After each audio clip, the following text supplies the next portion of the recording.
Hey guys, I just want to come on here and teach you a little trick I have for factoring radicals. Sorry, I don't know why I had this be the intro. Um I should have said, "Hey guys, how are you today?" I had a great day today. I went to the mall, I went shopping. This is a little video that shows how to factor radicals the easy way because everywhere I look on videos, they make it so hard, and I don't know where I learned this, but it seems like no one else uses this hack, and I'm going to teach it to you. This is applicable for Algebra 1 and 2 because I'm currently taking Algebra 2, and there's a whole unit for radicals, and they make it very complicated on how to factor them, but I'm going to show you how you can do it easily. Start with writing out our radical.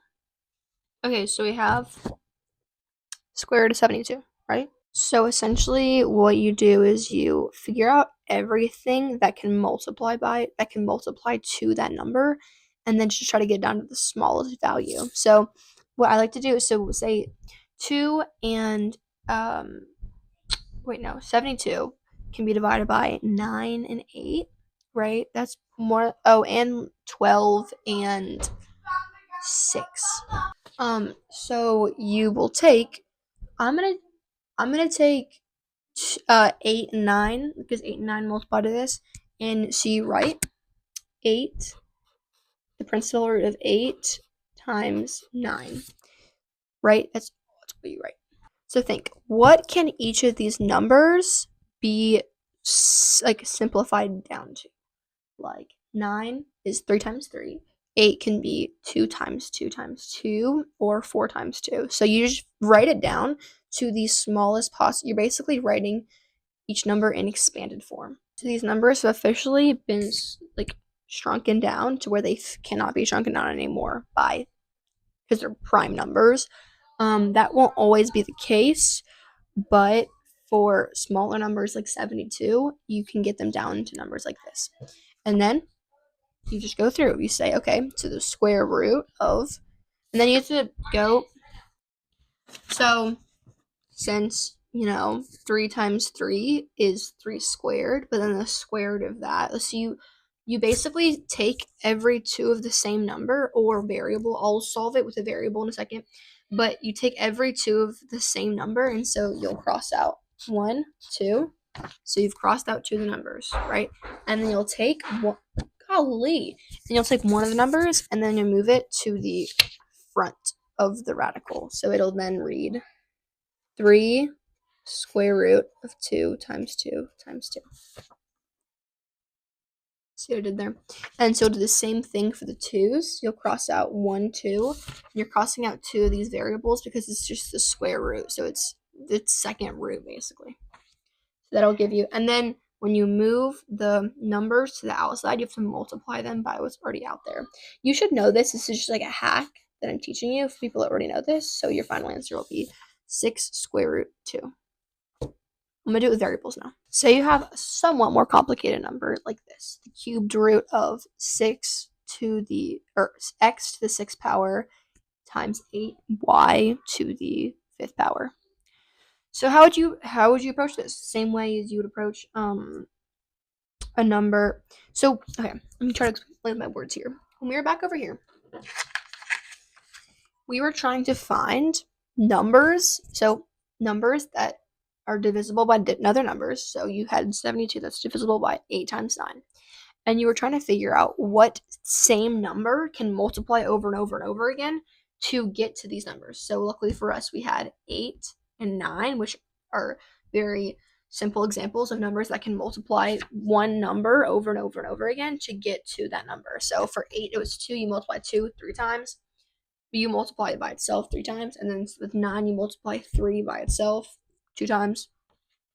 And so when you have x to the 6th power, that's just x being multiplied by itself 6 times. So you can write that out in expanded form. Same thing with the 8, we can simplify that to 2 times 2 times 2, and then the y to the 5th power 5 times. So I'll write that out. So for right now we have this in expanded form. So you can start crossing things out. A different thing though this time is, since it's a cubed root, you have to take every 3 numbers and then move it because you're taking the cubed of it. So you're taking 3 instead of 2. So you cross out 1, 2, 3. Then you move the X in front of it. 1, 2, 3. Okay, so then you move two X's, two sets of 3, but that only counts as 2 X's to the front of the radical now. And then since you're multiplying the radical, you take the radicals you take out of here, you're multiplying it, you get x squared outside the radical. So you have x squared cubed. And there is a leftover x because there was, no, there's not. I just didn't cross out. So there's no leftover x's because 6 is divisible by 3. And so you have, yeah. And then you have, since the number is 8, the number 8 is actually a perfect cube. So you just multiply 2 times 2 times 2, as you can see here. And so you cross these out. And then you'll move the 2 to the front of the x squared. So this is your outside of the radical currently. And then I didn't have room, so I'm going to write out the y now. So you write out y times itself 5 times. So your radical will look something like this.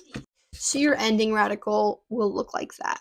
Again, most of y'all watching this video will know what I'm talking about. This is just an easier way to do it, in my opinion, because you can visualize it out versus they'll draw like tree diagrams and shit stuff. Can I cause some of this? They'll draw tree diagrams and stuff, and they'll write the actual. They'll be like, oh, 16, that's the square root of 2 times the square root of 8.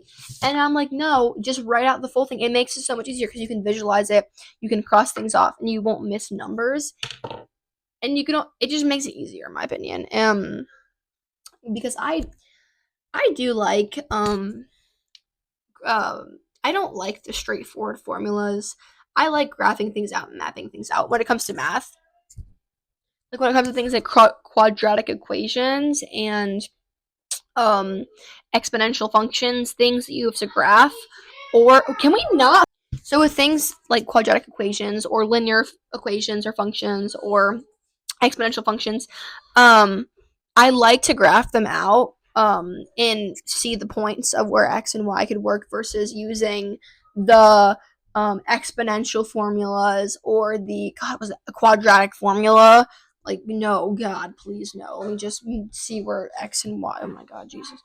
So I like to map things out, and because it just helps you understand why things happen versus just plugging in formulas, because anyone can do that, and it makes it hard to apply it to problems that you don't know how to set up. And so if you have these basic things, you can visualize why we do things and visualize what is going into what and what's happening. It makes it so much easier to do problems like word problems and things like that, and just to work through more complicated problems so you don't have to know what the perfect cube of 512 is. You can just say, okay, well, I know 5 is divisible by 2, then divide that by 2, then divide that by 2 until you have like 28 times 2 times 2 times 2 times 2. And then you can just cross them off and add them.